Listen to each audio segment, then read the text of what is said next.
A very best good morning to all of you. I am Prashant Anand, a student of BCA PPU first year batch 1, and I am here with the topic TLB.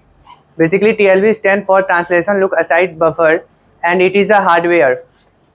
And this video is recorded under the guidance of our respected Anjesh sir. So we use TLB to increase the very fast of access memory time.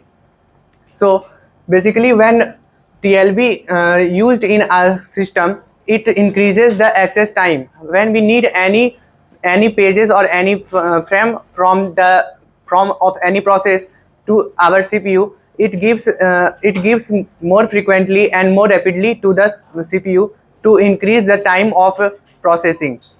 Basically, TLB is a hardware device which is assembled in our system with to increase the efficiency of the memory. Now we will see how the TLB work is. First, CPU will generate P and D. Here P stands for page number and D is for instruction offset.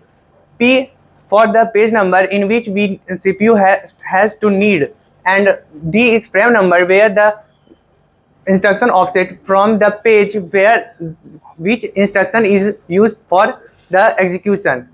So if we are using the TLB, there will be the two conditions. First one is TLB hit and second one is TLB miss. So when the CPU generate the address, then first it will be go in the TLB and it will search. TLB is mainly made with the help of cache memory, and as we all know that the cache memory is a very fastest memory in memory system, and it is a top at the top of the hierarchy. So in TLB, first at a single time, all the page number and the frame number will be checked. If that page number and the frame number is available on the TLB table, then it will be says that it is a page hit, TLB hit.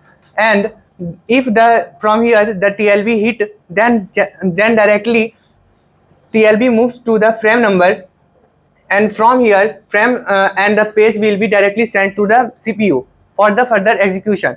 But if the TLB missed, then the CPU will search that thing in PMT, and the PMT is a page map table where all the pages and their frame number are organized in a sequential manner or in a manner such that the CPU can access that in very fast way. But that PMT and PAS is both are in main memory, so it is its time taken by these two is very high as compared with the TLB. And in this PMT, single number wise every frame number is checked, but in TLB at a time all pages and frame numbers are checked. So if TLB miss, then it will move to PMT, and if PMT missed, then it will move to the PAS. So here the two times we have to access the main memory, where if the TLB is used, just in one access we can get any kind of process or any kind of pages from the main memory to the CPU. This is the benefit of TLB. When we are using it, increase the effective memory time. Thank you very much. Have a nice day.